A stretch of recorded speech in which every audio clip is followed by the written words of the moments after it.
Welcome back to another tutorial, and in today's tutorial, we're going to learn how to make this 3D printable toolbox inside Fusion 360. This is a design that I made about 2 to 3 years ago, and it is one of my most popular designs. Previously, I had a full in-depth guide only for my premium students within the Prince to Product program, but in an effort to make high quality, straight to the point content, helping other people learn how to make their own models and designs for 3D printing, I'm giving it to you guys for free and pulling back the curtain and showing you exactly how to design this product for yourself. I would rank this tutorial an intermediate to advanced tutorial, mainly because of how long it takes to create this design, in addition to adding all the parts and pieces together and unifying everything into a 3D printed part. So if you're ready to get started and ready to start creating your own toolboxes and storage crates for 3D printing, let's go ahead and jump right into Fusion and get started.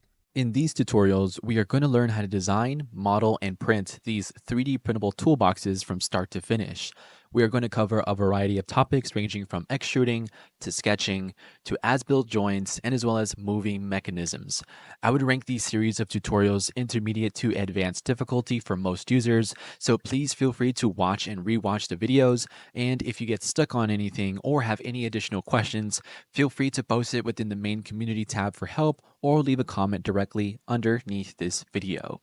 So with that said, let's get started. Welcome everyone and welcome to today's tutorial. And in today's tutorial, we are going to get started with part one, which is modeling the frame of our toolbox. So in order to get started, we need to go ahead and create a couple of components to get this started. The first component we want to create is going to be the actual main component that holds everything. So we're going to go ahead and name this box. From here, we need to create a total of 4 more components. Let's go ahead and name those. And let's name the next component to lid. Going back to our box, new component. Let's name the next component to handle. Box again, create, new component. This is going to be lock. And then one more component. And this is going to be named to frame. Press OK. Now that we've done that, you should have a total of 4 components. First one should be lid, second should be handle, third should be lock, and last should be frame. All of these 4 components should be listed underneath your box component, which is basically the host for these 4 components. We'll be working within the frame component within this video, and in future modules, we'll be covering exactly how to add the rest of them. So with that said, let's go ahead and get started with this design.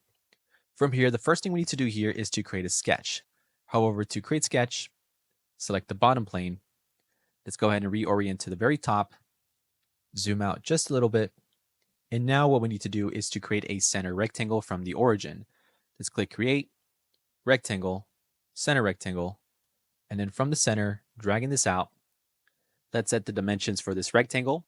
The vertical dimensions for this is going to be 88.9, and the horizontal dimensions is going to be 48 millimeters.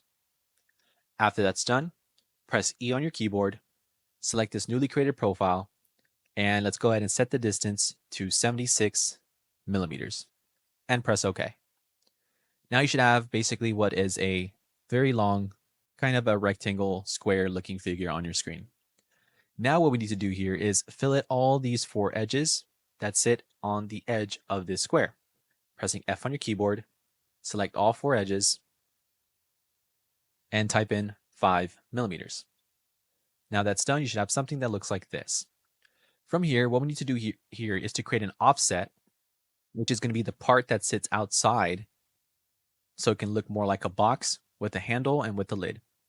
Pressing O on our keyboard, select the top face, and let's go ahead and offset this by 6 millimeters. After that's done, let's go ahead and press E on our keyboard and extrude this, both the inside and the external profile, by about 6 millimeters as well, and press OK.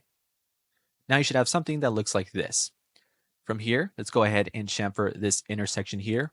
Now the reason why we're doing this is because since we're going to be 3D printing this, we want to make sure we can print this without the use of supports. And the way to do this, or to avoid using supports, is by chamfering this bottom line here, so that way it creates a slope at an angle that makes it printable for our printer.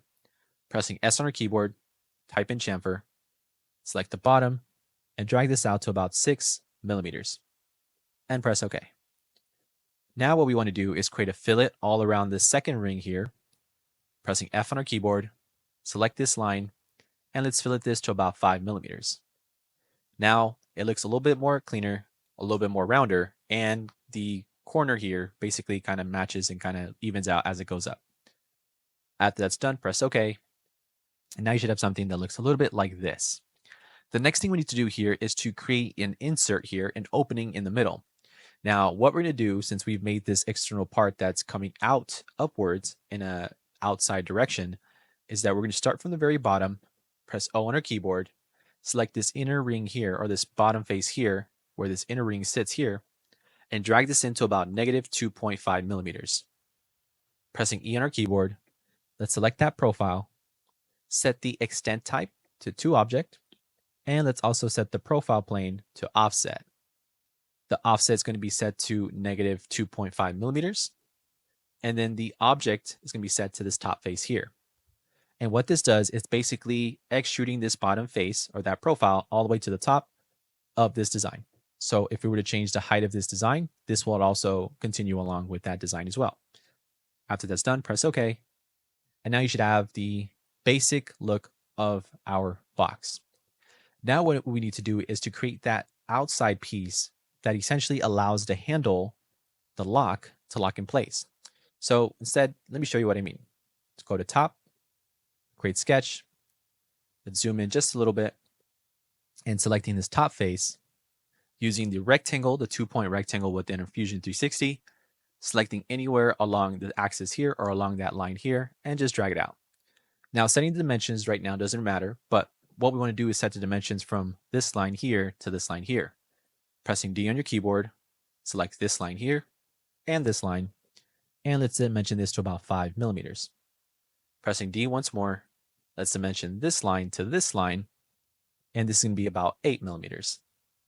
And additionally, we need to also set a dimension from this line here to this line here, and that's going to be about 14 millimeters.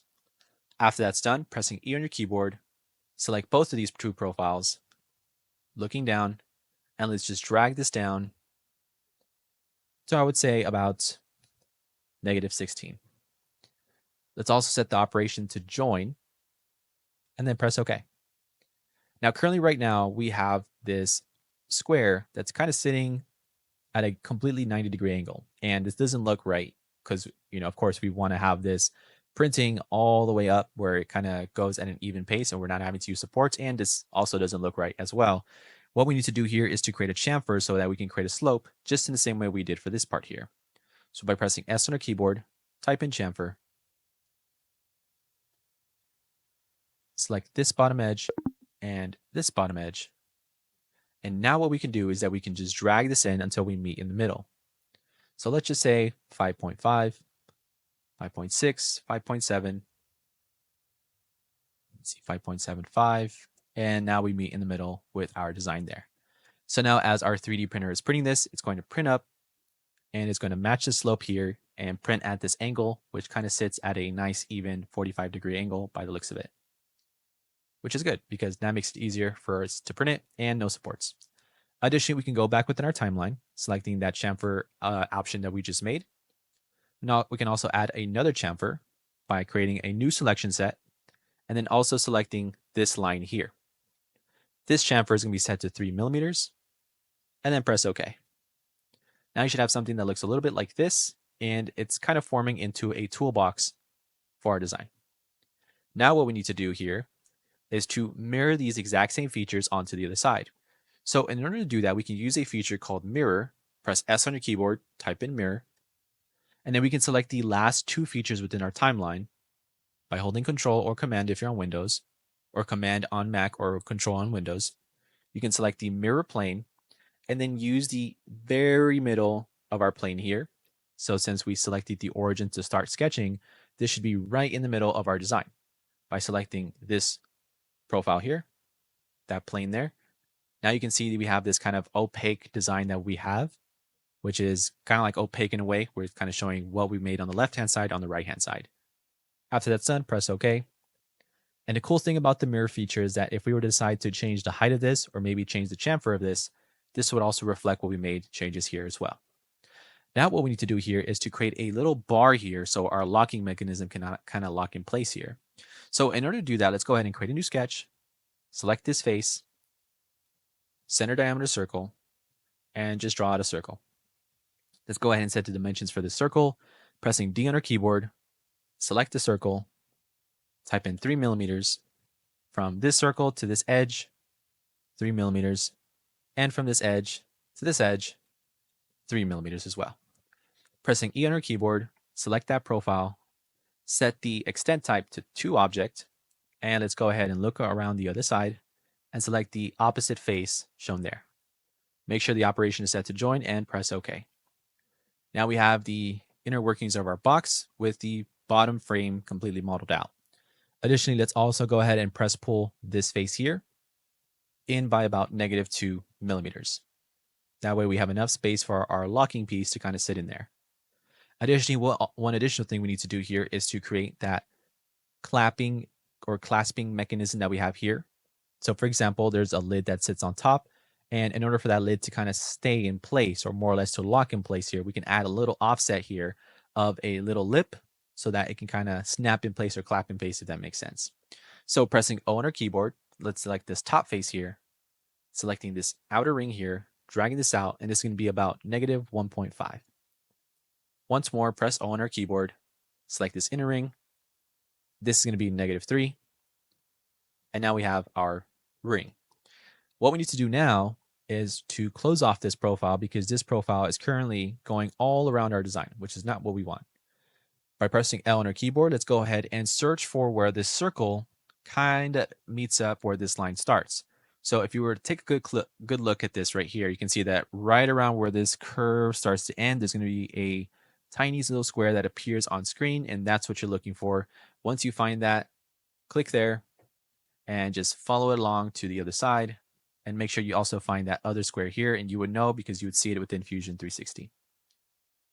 Once that's done, now you have something that looks like this. And what we can do is we can take that outer profile that we just made, because now this is closed off, and we can extrude this up by about 1 millimeter and press OK.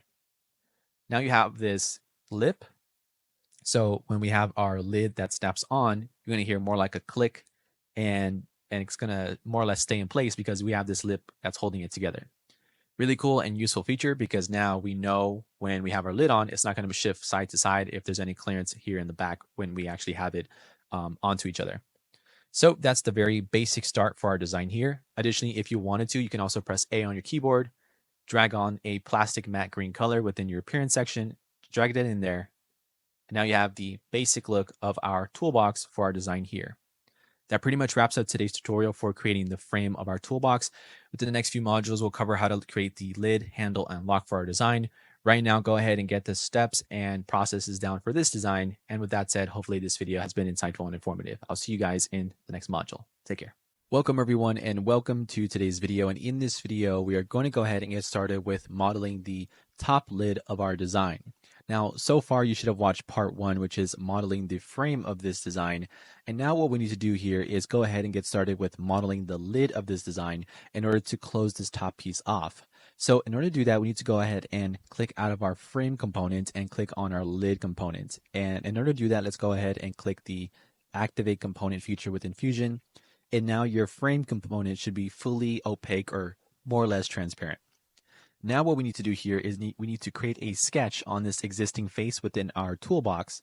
And in order to do that, let's go ahead and create a new sketch and select this top face here. And you would know if you've done it right when you see this more or less highlighted white color on your top face here.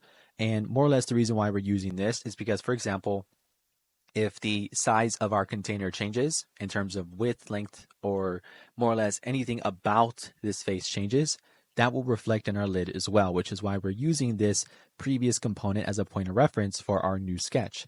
So let's go ahead and select this top face here. And from here, let's go ahead and press E on our keyboard, select this face, and drag this up by about 2 millimeters. Make sure the operation is set to join, or excuse me, to new body, and press OK. After that's done, let's go ahead and create another new sketch.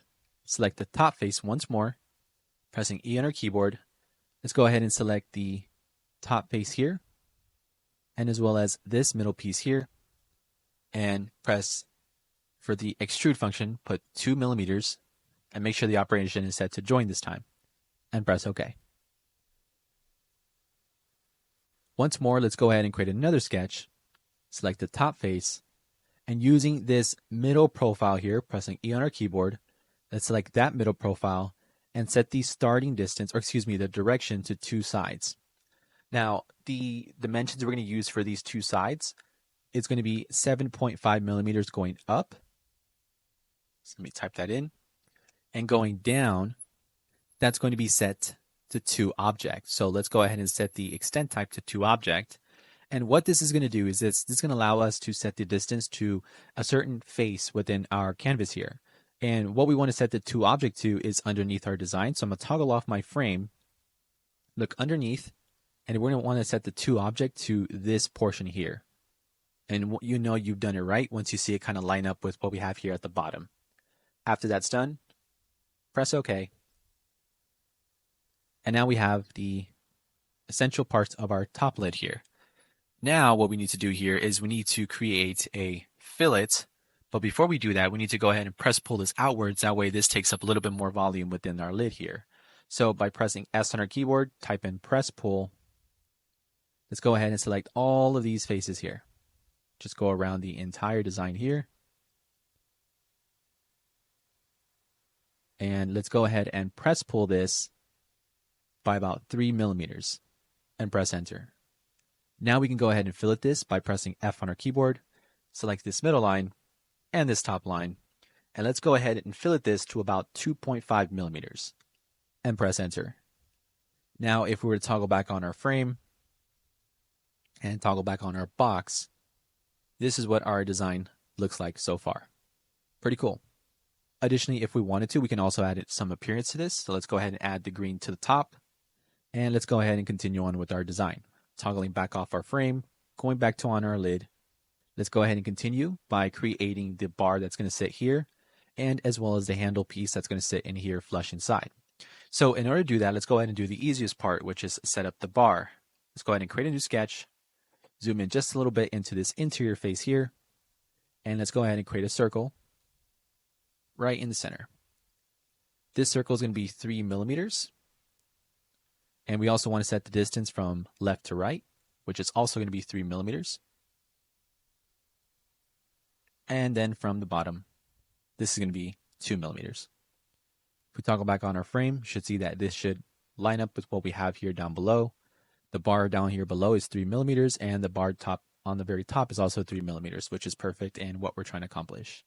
So now that we have that, let's press E on our keyboard, select this profile, rotate to the other side, set the extent type to 2 object, select that face there, press OK.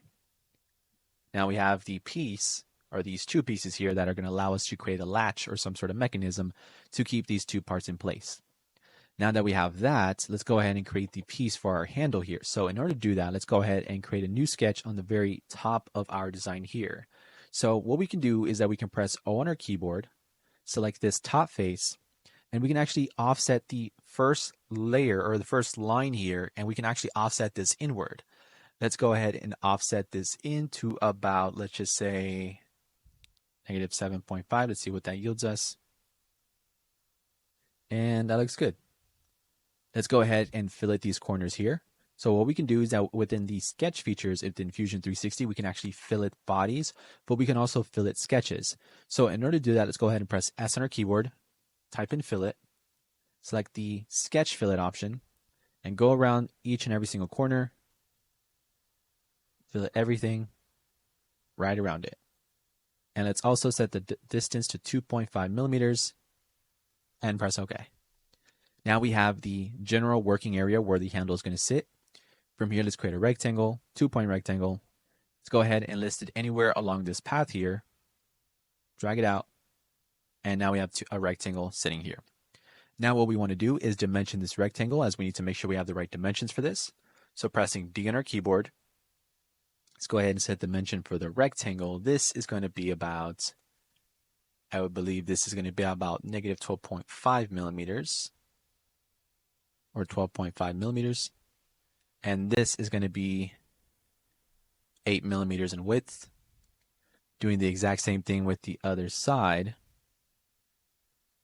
This is going to be 12.5 millimeters, and this is going to be 8 millimeters as well.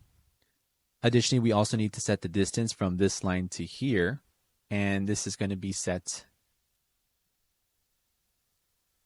This is going to be set to 10 millimeters, and this one's also going to be set to 10 millimeters as well. Cool. So now we have both of these rectangles completely sketched out. And now what we can do is that we can actually extrude this profile inward. So by pressing E on our keyboard, let's select this top profile and extrude this down to about negative 7.5 millimeters. And let's make sure that the operation is set to cut and press OK. From here, now we should have basically an opening for our handle. Now what we need to do here is to essentially create some slots here so our handle can fit inside. So in order to do that, let's go ahead and create a sketch. Select this inner ring here, or this inner rectangle. Create a circle, draw a circle, and let's go ahead and draw this out. And this is going to be labeled as, say, the first one's going to be 4 millimeters. Let's go ahead and set dimensions from top to bottom. It's going to be 3 millimeters. And let's actually set this one to 4. Make sure it kind of lines up. And now we have our first circle. Let's go ahead and see if we can find the midpoint here. So this seems to be the midpoint, and the midpoint is more or less the center of this rectangle here. Doesn't really matter where we sit it, but this is important. So let's just go ahead and try to center it. And it would help us out if we can center it from here, from the circle to this line here. And this is going to be, let's say, a 4.5 instead. Now we're right in the center. Let's go ahead and clean up this design. So let's go ahead and create 2 lines. So we can close off this profile here using the parallel constraints at the very top. Let's go ahead and parallel these lines. And let's go ahead and tangent these lines to the circle. And now we have a fully completed design here. Now let's go ahead and offset this circle in the middle. And let's offset this to about negative 0.4. Press enter. And now this is what you should have so far. Now I know I've tossed a lot of information at you for this piece here. But essentially all we're doing is just creating a circle with a distance from this edge to this edge, about 5 millimeters. The circle radius is 4 millimeters. And the circle from top to bottom, or the top to the middle, is 4 millimeters. And we have an inner ring circle, which is going to be 0.4 millimeters. And the reason why we're going to want to make this middle ring here is that that's going to be relevant for our handle later on, which I'll show you how to do within the next few modules. So by pressing E on our keyboard, we can go ahead and select all these profiles here. And we can go ahead and extrude this inward, let's just say to about negative 0.5. See how far that yields us. That looks good. Press enter. Let's go ahead and create a small little lip here. So that way when we have the more or less the handle, there's a way for it to fit in, but also tight enough for it not to fall out. Let's create a sketch. Select this face here. Create a rectangle. From the very edge here, all the way over here. This should be about, once more. This should be 1 millimeter. Pressing E on our keyboard, selecting this profile, typing in 1, press join. Let's go ahead and take a look. And now we have essentially what is the opening for our handle to fit in, but as well as a little bit of a lip for it to keep it in as well. So in order to make this a little bit easier when we're actually pushing this in, we can type in S on our keyboard, type in chamfer, and let's go ahead and chamfer this into about 1 millimeter. And now we have a lip with a little bit of a wiggle room, so like our handle fits in, but also at the same time, on the other side, it's a little bit more difficult to get it out. Pretty cool. Now what we need to do here is we need to create the exact same few features that we made here and have it also represented on the other side. So in order to do that, let's go ahead and press S on our keyboard, type in mirror, and let's go ahead and select the last 3 features within our timeline. Click on select. And in order to mirror this to the other side, let's go ahead and toggle off our frame since we don't need that. And select this middle frame or this middle plane that we have here right in the center. And now you should see this opaque looking version here on the left-hand side. After that's done, press OK. And now you have both of these features represented on both sides. And that's where we're going to fit in our handle for our design. Now, if we toggle back on our frame and our lid and the box, essentially, we have what is essentially the outer workings of our box for our design. And we're almost pretty much, I would say, 80% of the way there. Most of the other details showing within the next few modules are just basic details like cleaning it up and making sure that it is snappable to be snapped on from the back, because that is very important to making this design work. But more or less, this is a good overview on how to model this box. Hopefully this video has been insightful and informative. Feel free to check out the written instructions down below if you need any sort of specific help or if you got lost at any point. I know this module can be a little bit confusing, more specifically when it comes to more advanced topics like this, but I want to make things crystal clear for you guys so you guys can get the accurate end result towards the very end. So with that said, thank you guys so much for watching. I'll see you guys within the next module. Take care. Welcome back everyone, and welcome to today's video. And in this video we are going to go ahead and continue on with our toolbox, and in this module we are going to cover how to design the lock, or more or less the clasping mechanism that sits right in between these two bars. Now this video is going to be fairly short, but I want to go ahead and show you exactly how it's done and more or less what you need to do to make sure that your clasp is able to snap into these two bars and that you can basically take them out if necessary. So in order to do that, let's go ahead and toggle off our lid here, since we won't need this, and would actually toggle off the body. Additionally, let's also toggle off the body for the frame as well. And what we want to do here is actually toggle on the lock. And that's what we're going to be working on within this module. Now, what we want to do here is look for those sketches that we use for our lid and the frame, essentially. And we're going to want to look for those sketches that we use to create the bar that we made. So if we go through our sketches, you can see that if we kind of toggle them on or off, you can kind of see they kind of become slightly visible within our canvas. But you can see for our frame here, that's one of the bars that we have. This is where it sits. And if we toggle back on our lid, let's see if we can find it. It appears to be sketch 13. So here we have the two sketches that we use to create the bars for these designs. And now that we know kind of like where they sit, now we're going to be using these sketches here as a point of reference so that we can start designing the clasp or the locking mechanism. So make sure that your lock is toggled on within your components. Let's go ahead and orient this to the right hand side so we get a better look. Let's go ahead and create a sketch. And what we also are going to do is select one of the circles, it doesn't matter which one, to start sketching on. Now what we want to do here is create a rectangle, and let's just create a rectangle that covers both of these pieces. It doesn't matter how big it is, just create a rectangle that covers both of the pieces. And now what we're going to do here is we're going to start dimensioning this rectangle based off of the extruded or the sketches that we have here. Now, one really useful thing about Fusion is that we can actually project these sketches, although they are in a different component, we can actually project those sketches. So for example, if we happen to change the size of the bar within the frame component, that will reflect within the clasp here, within the lock here. So that way we don't have to go back and forth and search for every single thing that we made changes on. This is going to be, for example, this is going to be referenced off of the original sketch, which is the bar itself. So if we press D on our keyboard and we select this inner circle here, and then this outer line here, now we're going to get a projection of that circle there. Now what that means is that now we can use the circle and more or less use it to create sketches within this component and start modeling from there. So let's go ahead and set the dimensions here from 4.3, let's just say, to maybe 2.5. I would also dimension the top. So if we dimension the top as well, maybe this could be a 2.5. And there we go. Let's go ahead and do the exact same thing for the bottom. So from the circle on the side to the bottom, let's set this to maybe 4 millimeters. And let's go ahead and dimension the side of this to this circle here. This is going to be 5 millimeters, maybe 4 millimeters instead, because it looks too thick.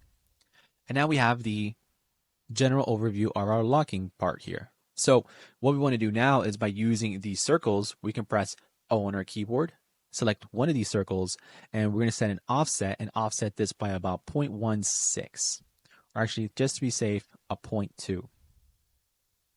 Enter. Doing the exact same thing for the other circle. 0.2. Now what we need to do here is create a total of 2 lines for the top and as well as the bottom. Let's also go ahead and parallel these lines using the parallel constraint and also tangent these lines to our circle. Looks good. Now that they are tangent, let's just make sure here. There it is. Now we're good.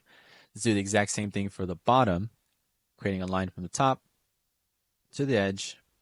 Once more. Make sure they're parallel. Also making sure they're tangent. Let's see, tangent to the circle.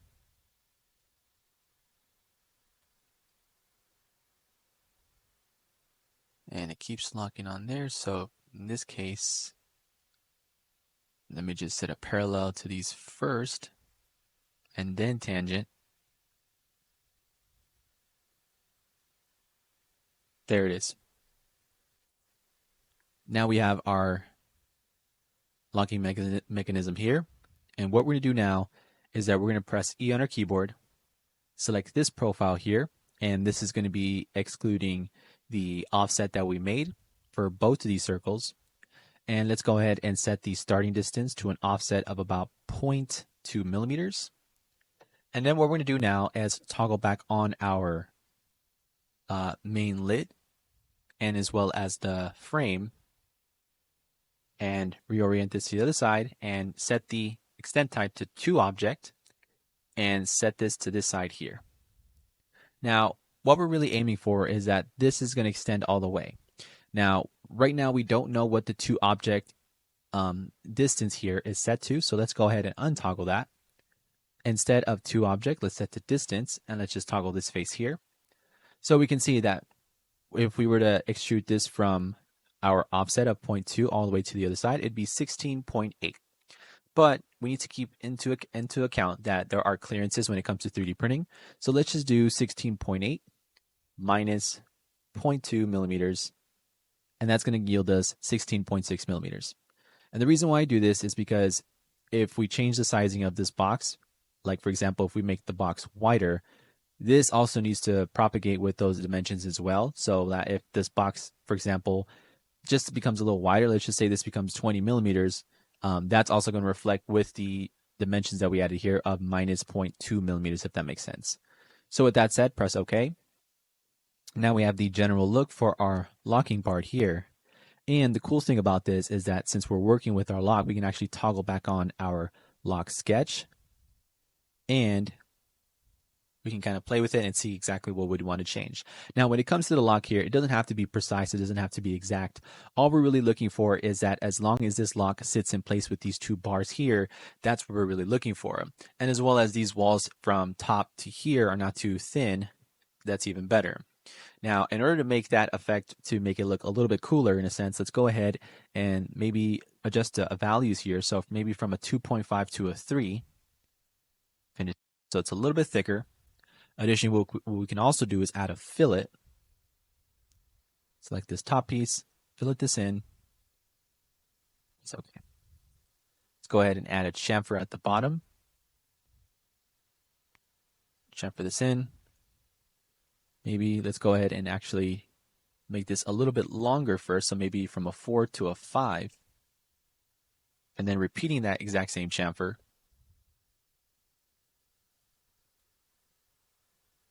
And setting the type to distance and angle. And then we can change the angle of this right here. And then we can continuously extend it so that it reaches all the way. Right? So now it looks more like something that we can pull out, if that makes sense.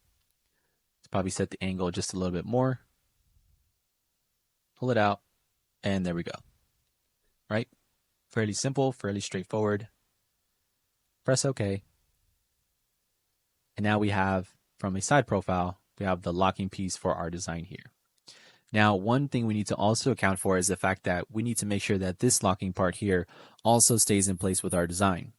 So what we need to do here is set little bridges here or little upward pieces here that sit inside. So that way we can snap this lock into place, but it also snaps back out. So what we need to do here, let's go ahead and toggle back off our lid and toggle off the frame. And let's go ahead and create a sketch on this top face here. Let's go ahead and create a rectangle, 2-point rectangle from this edge to this edge here. Draw it out. This is going to be let's just say 0.4, maybe a 0.75 instead. Pressing E on our keyboard, selecting this right here, and typing in, let's just say a 0.1, or maybe a 0.25 instead. Join. Now that we have that here, let's go ahead and create a midplane. Press S on your keyboard, type in midplane. Select the top of this lock, then the bottom. And now we have a midplane sitting right in the middle of our design. After that, press S on our keyboard, open mirror, select that extruded piece that we made here, select our midplane, and now we have it at the bottom. Now what we want to do is chamfer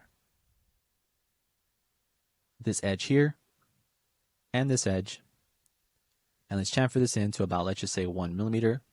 It's too much, so let's say 2.2, 0.3, 0.4. 0.4 seems to be that magic number that where it looks nice and neat. And additionally, let's also add another chamfer, and this next chamfer is actually going to be inside this line here, and this is going to be a different number, mainly because of the fact that this is a smaller working area that we have here. So instead of what we have now, this is going to be, let's just say a 0.1, 0.2, 0.3, 0.25 seems to be that number. And there we go. So we kind of have like this small little lip that's allowing our bars for our top frame and our bottom lid to kind of move through, if that makes sense.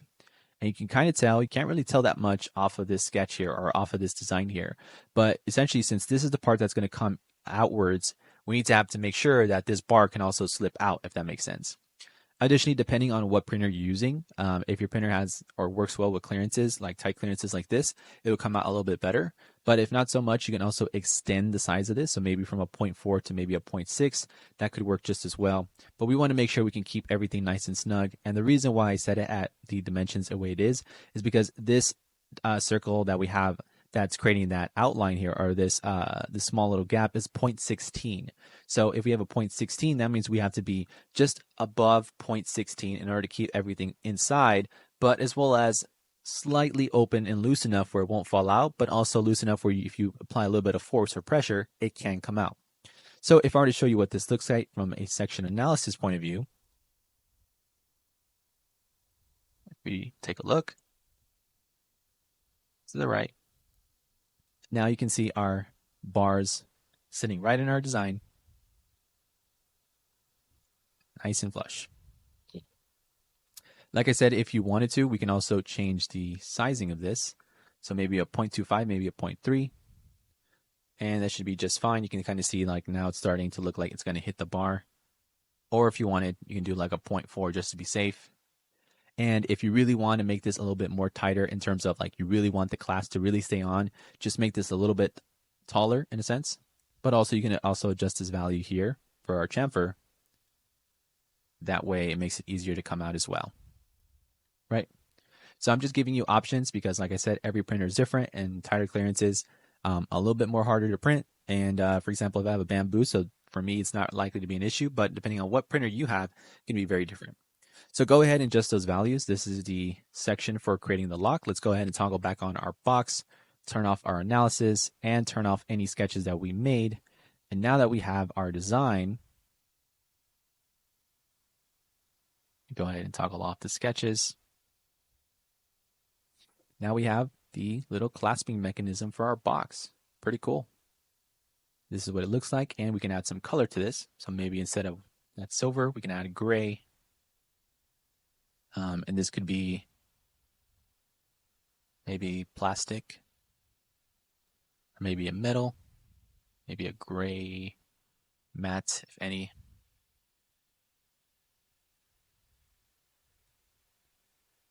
Okay, well, I think I'll just stick with this color here. So far, so good. Maybe a black color instead. Add this there. And there you go. There we have the lock for our toolbox.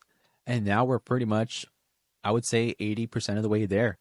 The next few modules, we're going to cover how to create the handle and how to create the back part. So that way this opens up, and that way when you close it, you can use this lock to kind of keep things in place.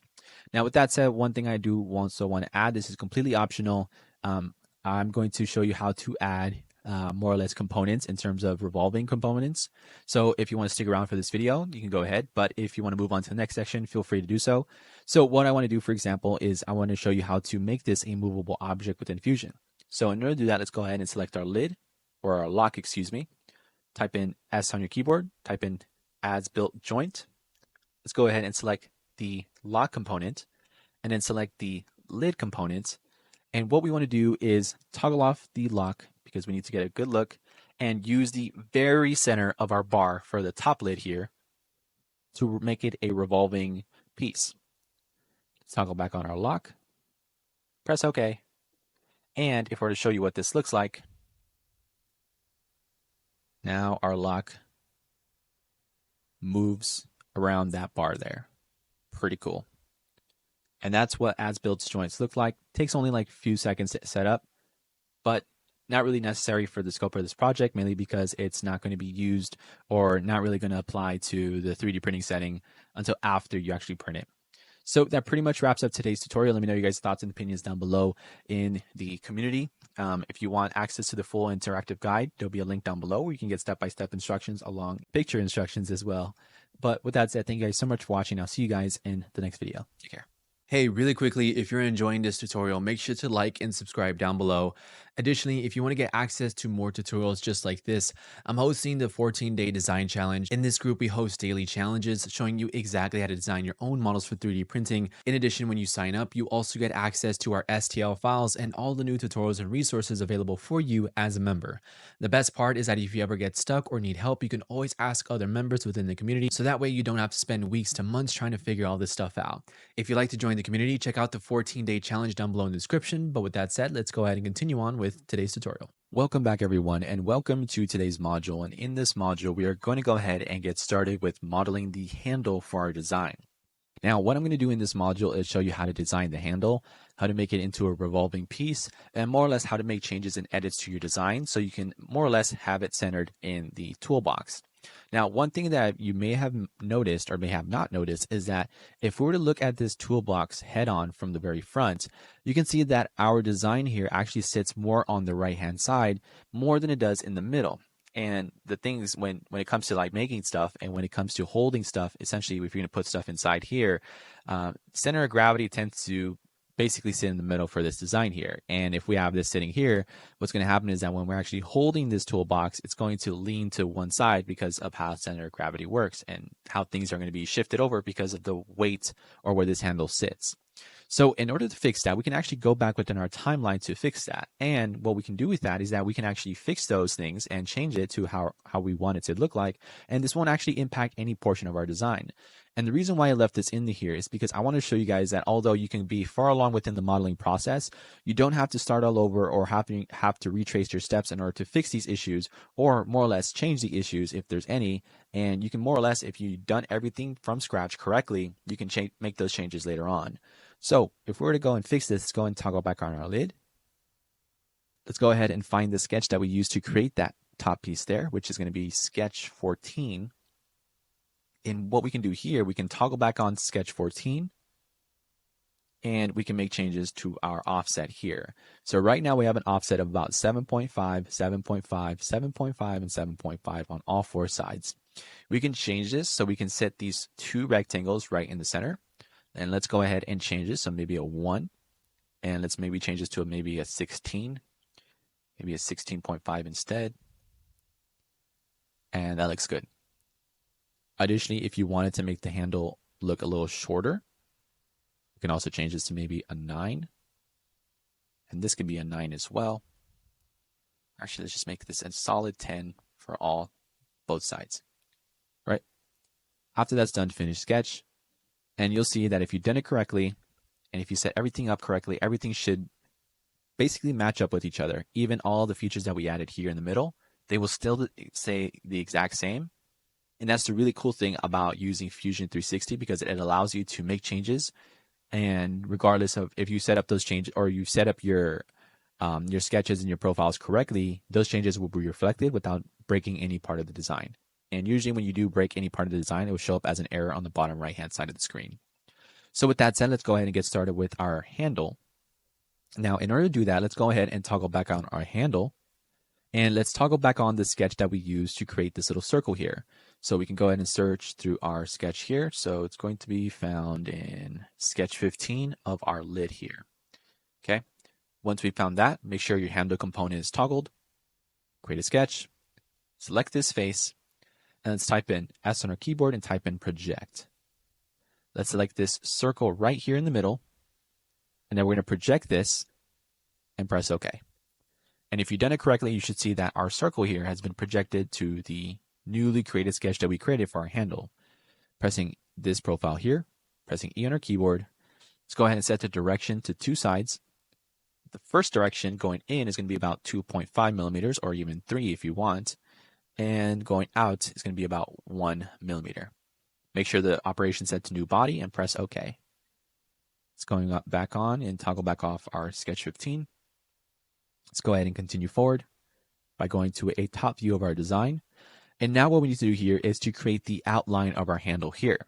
So for example, if I were to show you, we need to create a piece here that's going to basically sit as our handle here, right? So let's go ahead and do that. So what we need to do is press O on our keyboard, select this profile here, and make sure this is the inner edge profile that we have here at the bottom, and just drag this into about -1. Cool. Let's go ahead and see a top view once more. Press L on your keyboard. Let's go ahead and find where this circle here meets right in the center where it meets the line, all the way to the other side, and press OK. Continuing forward, let's go ahead and start from this line here, going up to about 5 millimeters. And then just closing off the sketch here and making sure it meets all the way in the middle. And the reason we're doing this is because we actually don't need this profile here, because this is going to be more or less the handle for our design, right? Once that's done, press that profile there, press E on your keyboard. Let's set the starting to offset. We're going to offset this by 1 millimeter. And let's set the extent type, or the distance, to the very top. Now, we actually don't want our handle to sit exactly at the top of this design, since it looks a little weird here, right? So we're going to want to bring this down maybe to around 5 millimeters. And you can kind of see how it sits right in the middle of the handle, our little circle there. After that's done, press OK. Now you have the basic look of our handle here. Now, one thing we can do to make this a little bit easier to edit is that we can add an as-built component. So by pressing S on our keyboard, type in as-built. Let's select this handle, and let's select the lid. And then from here, it's going to give us an option to pin a body or snap a body onto something, right?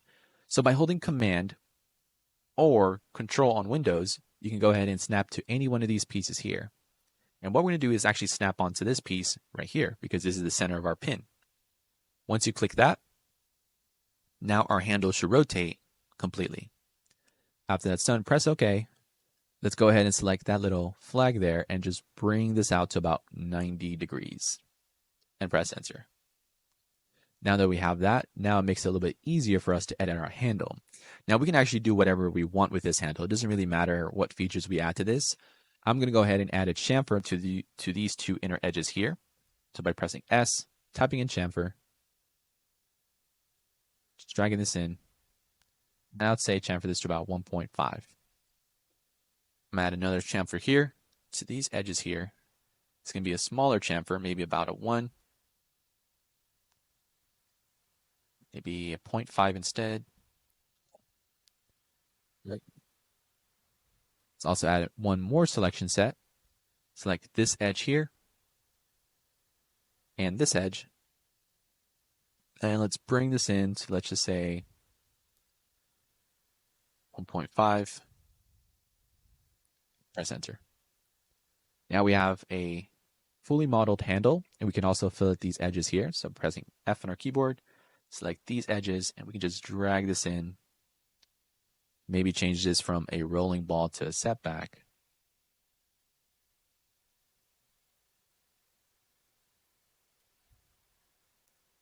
There we go. There we have our handle.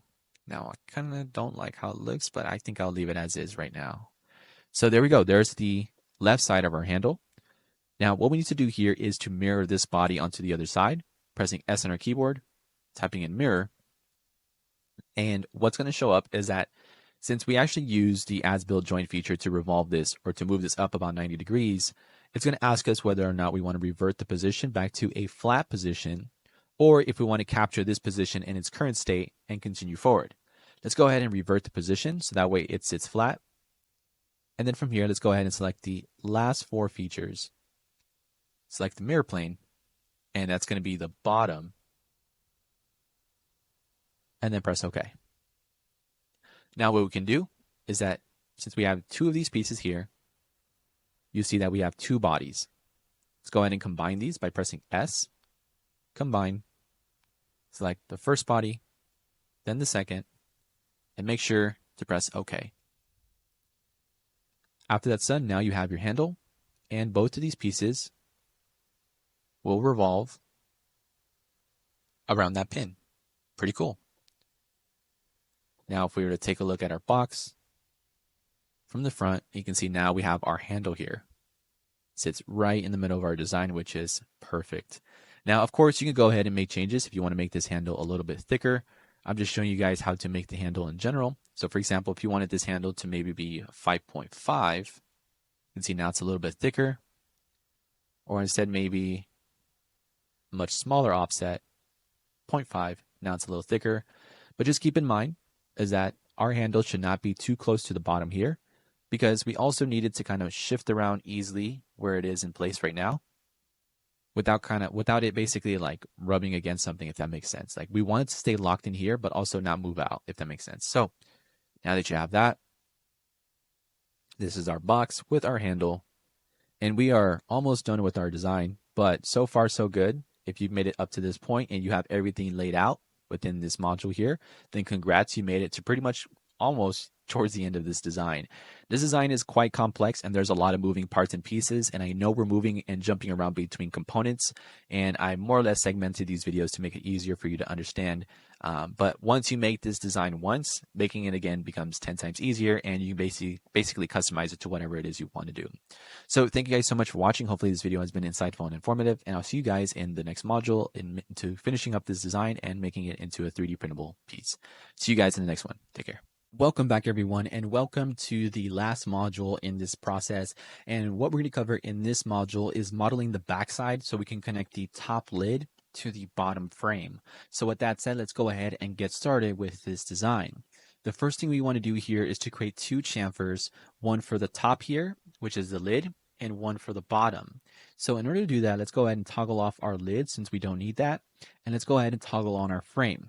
From here, let's go ahead and type in S, type in chamfer, and what we're going to do here is make sure to I'm going to set the extent type to equal distance, and we also want to make sure that the tangent chain is checked off. And the reason why is because if you have it checked on, and if you were to select the edges here, it's going to create a chamfer for this entire piece, which it actually doesn't let us anyway, so we need to turn this off, right? So once more, turning back on our chamfer, make sure the type is to equal distance, and selecting this bottom edge here, we're going to type in 3.5 millimeters. Hovering over to our components in our browser menu, turning on our lid, switching over, turning off our frame, typing in chamfer, selecting this back edge here, and then typing in 3.5 millimeters. From here, let's go ahead and turn on our frame. And what we want to do now is create a sketch where we can cut into this top piece here, allowing us to create a bar where you can kind of free float in the middle between here, and as well as creating the piece here so it can actually latch onto the bar when we actually push this piece inside, if that makes sense. So in order to do that, let's go ahead and create a new sketch. Select the top face here of our lid. Make sure your lid is component is selected. And for now, it says that there's a captured position. So if there's a component that's moved, so this is mainly referring to the handle that's currently in a rotated position in the middle. So right now, since it doesn't really matter, I'm just leaving it at captured position. And what we want to do is to create a sketch. So from here, creating a 2-point rectangle, selecting the very edge here, and you will know you selected the edge when you see this kind of like snap-on feature take place. creating a rectangle, drawing it out, and just taking it over all the way to the other side. From here, let's press D on our keyboard, select this edge here to this edge, and let's type in 15 millimeters. So repeat the exact same process for this side to this edge. And I'm going to go ahead and use this 15 here, and it's going to reference this 15 into our dimension here. So that means if this ever changes to like 16, this will also be 16 as well. Also, we need to go ahead and set a dimension between this top line here to this edge, pressing D once more, selecting this edge to this edge here, and this is going to be 6 millimeters. From here, since we can't really take a good look at our sketch, we're going to turn off our body, and we're going to go ahead and select this profile that we've just made. So turning off our body, selecting these two profiles, turning it back on. And now what we want to do here is create an extruded part that extrudes one going up and one going down. And the one that's going down is going to meet all the way at the edge where basically towards his face here. So let me just show you what that looks like. Pressing E on our keyboard, direction is to two sides. Side 1 is going to be 2 object, and that's going to be to the top. And then side 2 is going to be 2 object, turning the body off, and that's going to be to the bottom frame here. And that's going to cut into it, right? Turning back on our lid. Now we can see we have 2 extruded parts, one going up and one going down, both of them going to a 2 object. And once we press OK to this, now we have a piece fully cut out for us to play with here, and we can actually create the bar for our bottom piece to connect to. So what we want to do now is to create a sketch, select this face here, and what we want to do here is create a center diameter circle. Selecting a circle, selecting the center, and just dragging this out. Now for now, don't worry about how the dimensions are. We just want to create a circle and create 2 lines, which are going to be tangent to our circle here. Now, if by any chance you don't get these 2 icons here, which basically means that these lines are tangent, you can select this top icon here in the middle of your screen, which basically tangents a curve to a line, and it'll basically leave you up with something like this, right? Additionally, let's also go ahead and set a dimension or an offset for this middle circle, pressing O on our keyboard, selecting the middle circle. We can type in -0.16 and press OK. Now what we're going to do here is set some dimensions for this. Now the dimension for this outside circle, we're going to press D on our keyboard, select this outside circle. This is going to be 2.75 millimeters. Now from this edge to this edge, let's go ahead and dimension this. This is going to be 1.25. And what I'm really looking for is that for this bar that we are making, let me just turn off this frame. This bar that we are making, right? What we want is that we want to have this bar sit right on this face, but also not kind of peeking out of here, if that makes sense. So it looks good so far. Additionally, what this is going to act as, since this is the middle profile for the bar, this is going to act as if the entrance, so if you imagine this little circle on its own kind of moving in here, and that's where it's going to snap into place, so that when you rotate this top piece here, this is going to be this bar that rotates, and this is going to be the clearance here so that it has enough space for it to rotate and to kind of slide in, if that makes sense. Now from here, let's go ahead and finish this up. We can also dimension this, so we can move this up a little bit, and we can kind of move this around. From here, I would set the dimension from top to this top edge here. This could be 1.5. From here, pressing E on our keyboard, let's go ahead and select this middle profile here. Set the extent type to 2 object. And let's go ahead and set the extent all the way to the other side. And press join. Now you have this fully created bar for the middle of this design here. And now what we need to do is to create the bottom piece for our bottom frame to connect to, which is essentially what we need to do, because without this, these 2 pieces are not connected. So what we need to do here is to turn off our lid, because we will not be working with that for now. Let's turn back on our frame. And what we need to do here is we need to use the reference that we've made from our lid over here and kind of see it in a way so that when we're creating this part here, we actually know what to reference off of, and that way we can create the extruded part based off the sketch we made from this lid. So instead of turning off our lid, we'll actually turn off the body and go into our sketches, turning back on our sketch, which is sketch 18, right? And as you can see, we kind of have like this reference point that we're really looking at, right? And this is very important because this is what's going to cut into our design. So that way we know that we need to create something around this area here for this bar to fit in. So in order to do this, let's go ahead and create a sketch, create a new sketch, select this top face here, and let's go ahead and dimension this out to a 2-point rectangle, and then once more on the other side, and let's just match it up there, right? Now, for the very first rectangle, let's press D on our keyboard. From this edge to this edge, 2 millimeters. From this edge to this edge here, this is going to be 5 millimeters. Additionally, what we also need to do is to reference our lid. So turning back on our body, you can press D once more, selecting the edge of our component that's currently hollowed out because we don't have it selected. Once we select it, it's going to show us a purple kind of icon because that's basically bringing that profile to this component here. We're going to set this to 1 and doing the exact same thing for the other side, dragging this in. Let's go ahead and do the exact same. This is going to be 1, and I'm going to reference this as well here because it looks like it's not matched. Cool. Now our sketches are completely aligned with each other, and this is what we want, right? Now what we need to do here is we can turn off our lid since we don't need this for now, using these 2 profiles that we just made. Selecting these 2 profiles, pressing E on our keyboard. We're going to set the distance or the direction to 2 sides. The first side is going to be 5 millimeters, or excuse me, the bottom side is going to be 4 millimeters. And then the top is actually going to be 5, right? Looks like it's did the other way around. Let's see. So side 1 going up is going to be 5, and then going down is going to be 4. Make sure the operation is set to join, and then press OK. Now that we have this, let's toggle back on our lid. Let's turn off the body. And now what we can do is we can select the profile that we have from our lid and select all the profiles that we just made here, right?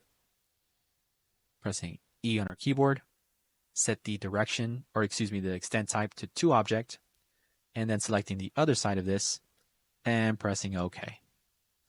Now if we take a look at our lid once more with our box or with our frame, you can see now we have the general outline for what's going to fit here for our top piece to kind of snap into this piece here so that when it rotates, it kind of rotates out, if that makes sense, right? So it can kind of unlock itself, right? That's what we're like kind of aiming for with a toolbox like this, right? So what we need to do here is to add a chamfer just for aesthetic reasons. Now, technically we could call it a day. We can just finish up with some minor details to kind of make this a little bit cleaner, but we want to make this a little bit nicer. So we can add a chamfer to this piece here. So let's go ahead and press S, or excuse me, toggling back on our frame, pressing S, type in chamfer. Let's go ahead and select this bottom edge here, drag this out, and I would say about 1.5. And I'm also going to create another selection set, selecting the top, dragging this down. Now we have the back piece of our design here, right? Pretty cool. Pressing enter. Now what we need to do here is that if you take a notice, is that currently, if we look at our design, right now, everything looks okay. But if I were to show you something really quick, we take a section analysis of this. So let me see here. And if we were to add this or turn this into a revolving component here, so pressing S, type in as built, selecting the top, selecting the bottom, selecting the type to revolute. Now, if you take a look, let's go ahead and revolute this, selecting the middle of section here. Now, in order for you to snap onto the middle without it kind of showing over this, you can hover over this face here, pressing Command or Control on Windows, and then it's going to kind of snap onto whatever piece you have here, selecting the very center here, pressing OK. Now, if I were to show you, now what's going to happen is that when you actually move this up, these are going to intersect with each other, which is no bueno because when we print this, it's going to be an issue, right? And that's not what we're looking for. So what we need to do here, let's take a look how far this extends. And there's kind of like a cutoff point there, so which is fine, right? In order to fix this, let's go ahead and create a chamfer for this piece here. So we can turn off our frame, press S, type in chamfer, and then select the bottom edge here. Now, the cool thing about chamfer is that we don't have to use the default equal distance. We can actually use a different type, which is distance and angle. Now, what this allows us to do is to create an angle chamfer. So, like, let me just show you what this looks like. So, for example, if we were to chamfer normally, this is what it looks like. But we can kind of create a more steeper or less steeper slope for this chamfer so that when we chamfer this, there's like a lot less of a steeper slope or more of a steeper slope than it would be at a 45, which is like at a 45. But if you angle this even more, this is more like a 60, right? So, for example, if we were to take a look at our frame, right, you can see that now there's a little bit of a gap between this top piece to this top piece.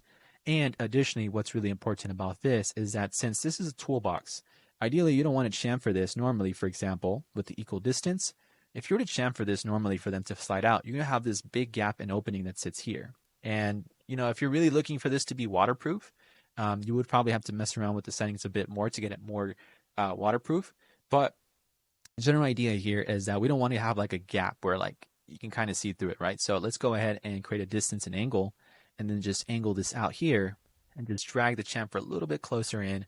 Just angle this a little bit more all the way to maybe about 80 degrees, maybe 75, maybe 75 might be maybe 70 instead. Yep, 70 looks good. And I'd probably drag this into 2 millimeters and press OK. Now, if we were to revolve this once more, selecting the revolute, dragging this out, and now you can see that these basically don't intersect with each other, and that stopping point still meets there at the very edge, right? So that's what we're looking for here. Now, I would probably still chamfer this a little bit more just because of the weight of the top lid. So maybe from a 2, maybe a 2.5 just to be safe, just creating a little bit more of a clearance. But as long as we know that this is basically kind of closed off and there's not that huge gap that sits in the middle. So now that pretty much wraps up the backside. Additionally, one thing we also need to note here is that since this top lid, right, you'd imagine that when we're moving this, you would slide it in, right? And then you would have that revolving action that you would have with a toolbox, right? That's kind of like what we want here. Now, the thing is that you kind of have this open gap here where if there's enough pressure or movement on the top, it can easily slide out. So let's go ahead and add a lip here so that we can close this off. So let's go ahead and toggle back on our frame, turn off the lid, and let's go ahead and turn off our analysis since we have that turned on. And I'm going to go ahead and turn that off really quick. Creating a sketch, select this bottom face here, and let's go ahead and design this out. Creating a 2-point rectangle from this edge here to this edge here. Let's go ahead and set a dimension. This is going to be 1 millimeter, and pressing E, selecting this profile. And what we can do is we can drag this up. So remember, our profile, when we extruded the face or the profile for the bar, we set an offset of about negative 0.16 millimeters. So anything over 0.16 millimeters is going to be just around the same size as the bar. So in order to create a little bit of a gap for it to kind of click in, if that makes sense, we can just match that. So let's just say 0.16 and press join. Additionally, what we can also do is create a chamfer here, pressing S, type in chamfer, and now we kind of have like this moving motion. So it looks like something's kind of in the way here. I'm not sure what's going on here. It seems like it maybe didn't line up correctly. Weird. Okay. Not sure what's going on there. I'm going to delete this really quick, see what shows up. Cool. And then pressing S, type in chamfer. Let's go ahead and chamfer this into an equal distance. And then what we can do here is that now we have like a kind of like a way for the bar to slide in. So there's like not this like hard stop between here. There's like a kind of like you can slide it in kind of feeling, right? That's what you're really looking for. So for example, if we take the lid once more, you can see now we have that bar that's sitting right there. And it's going to move in, and this thing is going to be kind of like that snapping piece. And since it's high enough to match the bar, and especially since 3D printing, it's not so accurate in terms of like really tight dimensions, it gives a little bit of wiggle room to like keep it in place without it falling out, right? That's what I'm looking for here. Pressing OK. And now let's go ahead and take another look. Section analysis. And as you can see, that's kind of what we're looking for, right? And if we take a look just by moving this back and forth, let's see what this looks like.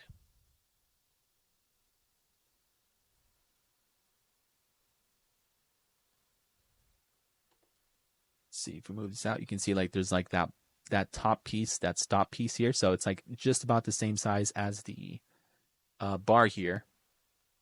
And that's kind of like what we're looking for here. So we could probably mess around with the settings here. It looks like maybe it's just a little bit enough. It's kind of hard to tell when you're looking at it like this, right? So what we can do is maybe make it a little bit taller. Maybe instead of a 0.16, maybe a 0.2. And then you can go ahead and mess around with the settings, whichever you prefer. Obviously, the higher it is, the more difficult it is going to be to push in, and the more difficult it is for it to fall out, right? Just to be safe, I'll probably be a 0.24, which is, say, fairly reasonable here. So we're to move this out, kind of see like you can kind of imagine the motion once you print it. You try to push it in, and it's going to have like, it's going to be a little bit of tension before you push it in, and then once you push it in, it's going to like stay inside, and it's not really going to be that much movement, right? Additionally, you can also mess around with the width of this. So instead of a 1, like we have here, maybe a 2 instead, or maybe a 1.5, right? So now there's kind of like a less space for this bar to move, which is really what we're looking for since this is a toolbox. Now, additionally, you can also play around with the settings here at the very top. So if you're going to be printing this with like more, more heavier materials, like that are more impact resistance, more for strength and tension and things under pressure, and I would be fine with this height. But if you're printing with something like just regular PLA and you're actually going to be putting stuff in here, and I mean actually scaling this up and putting stuff in here, you're going to want to create or make this a little bit larger, right? So instead of 5, maybe a 5.5. So that way you can create a little bit of a more or less like a, there's more layers so that, they just don't break off them. Does that make sense? And you have to imagine, for example, when we're printing this vertically. So layers are stacking on top of each other. So if there's like pressure, like being put inside here and there's the weight increases, right? And layers are laying flat. If you don't have a filament with good enough adhesion and it's not built for that, it's not likely to stay on. It's more than likely to break here in the back. So assuming you are going to be using like, maybe more heavier materials, and that'd be the way to go. But my main point here is that this is pretty much the backside of this. And if we were to take a good look at our box here, turning off our analysis, now you pretty much have everything built out. The main thing you want to do here is just print this out, and that pretty much wraps it up. So let's just take a look at what this looks like. We were to open this up, and as you can see here, that's kind of like what we're looking for. This is the box. And now, pretty much set and done. And you can print this, put stuff in it, you can scale it up, and you can scale it up. I would recommend you scaling it up within your slicer using percentages and not using the millimeters. So that pretty much wraps up today's tutorial. What I'm going to do in the next video is show you how I would personally slice it myself. In usually my products for this thing here, I print it with PLA carbon fiber, which is like matcha green carbon fiber, or I printed it with red carbon fiber and black, and honestly they all look good, but personally for me the green one looks awesome. So I'm going to show you in the next video how I would personally slice it. So with that said, hope you guys enjoyed this video, and I'll see you guys in the next one. Peace. Welcome back everyone, and welcome to another video. And in this video what we're going to do is show you how I would slice this design and more or less importing this into my slicer.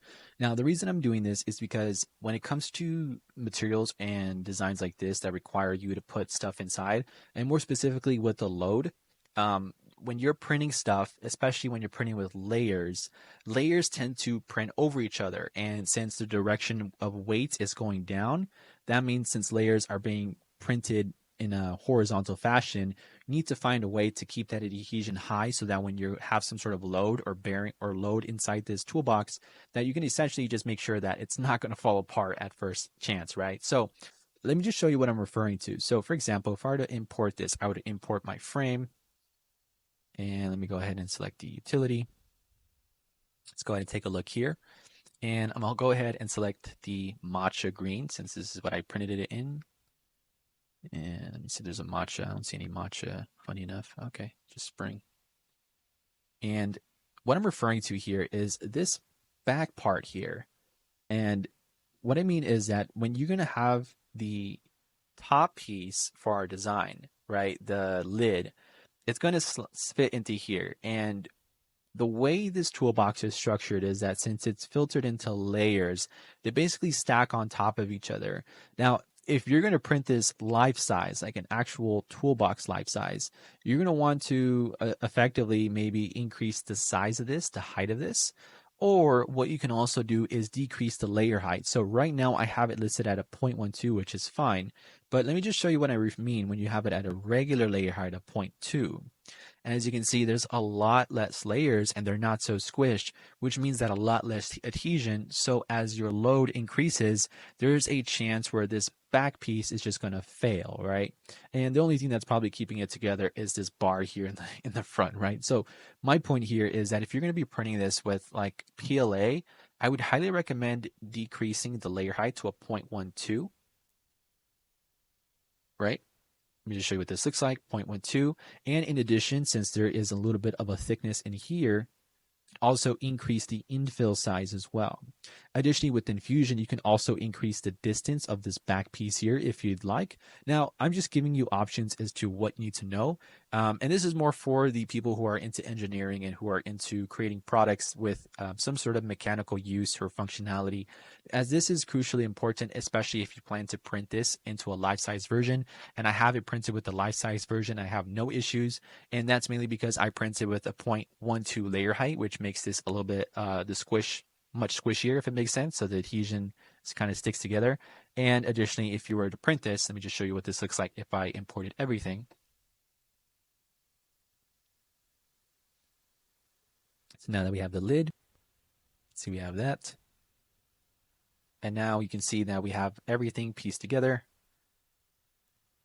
right? And that's kind of like what you're looking for. Addition, this also affects the bar as well. So you just want to make sure everything's correct. And there you go. So if I were to show you what this looks like, if I were to add supports, because this does need supports, I would recommend adding supports to the bottom here, which is the bar. And that would need supports since that's more or less free floating. And I believe the front also needs it as well.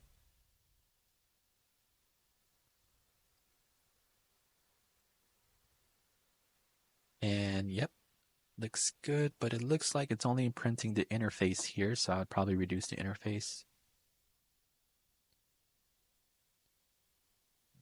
Maybe a 0.4.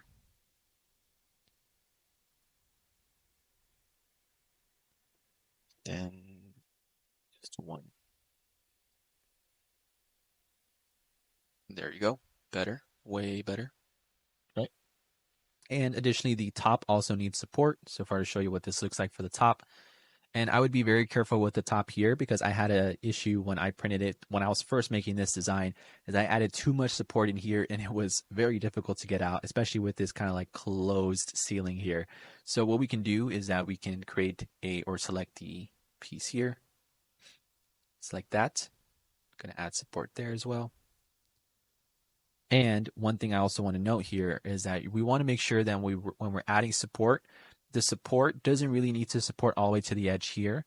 It can kind of more or less sit more in the middle.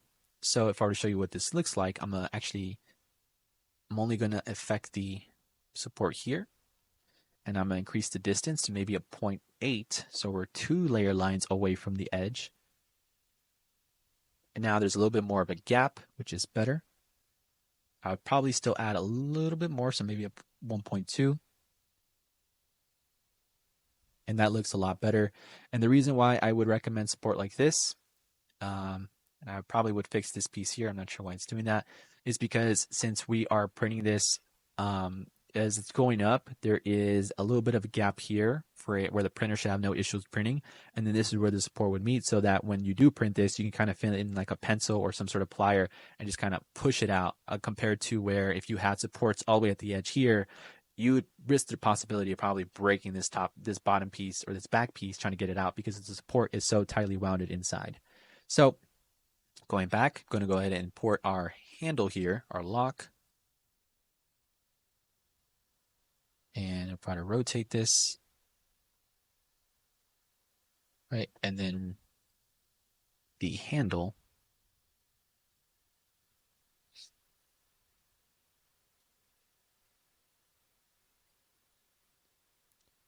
I would add support to the handle as well. Selecting the bottom face here.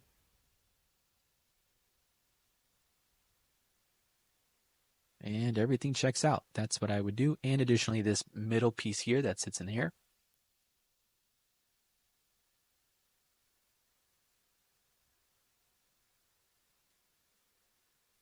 And for this one, you also want to do the exact same thing. You don't want this much support.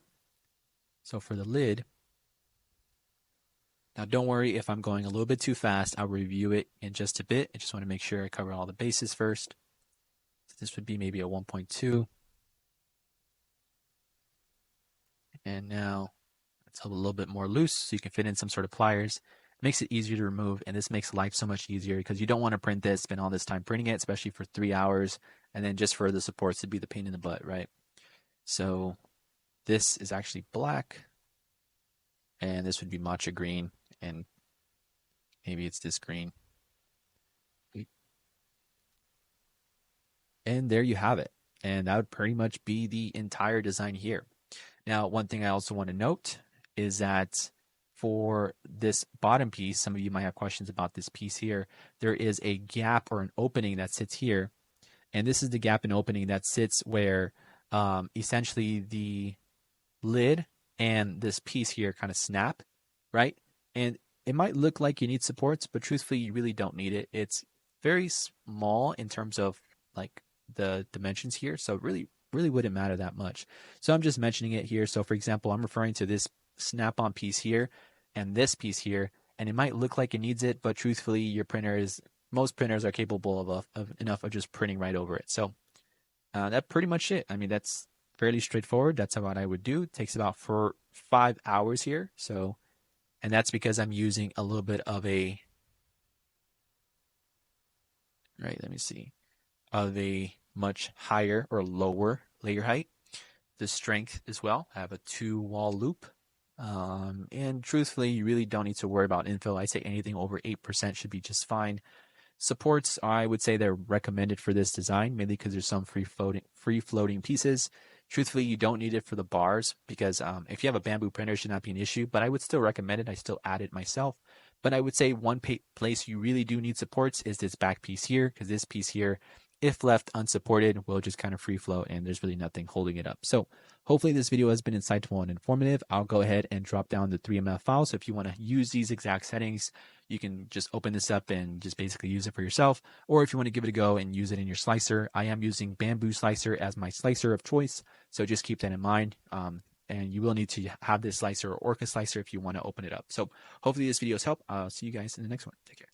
With that said, that pretty much wraps up today's tutorial. If you guys enjoyed this video, make sure to like and subscribe down below. Additionally, if you haven't already, make sure to join the 14-day design challenge. We go over other guides, tutorials, and resources helping you learn how to create your own models and designs for 3D printing. Additionally, you also get to collaborate with other members. So if you ever get stuck or need help, either I, myself, or other members will be able to help you if you get stuck or have any questions. But with that said, thank you so much for watching today's tutorial. And with that said, I look forward to seeing you inside the next one.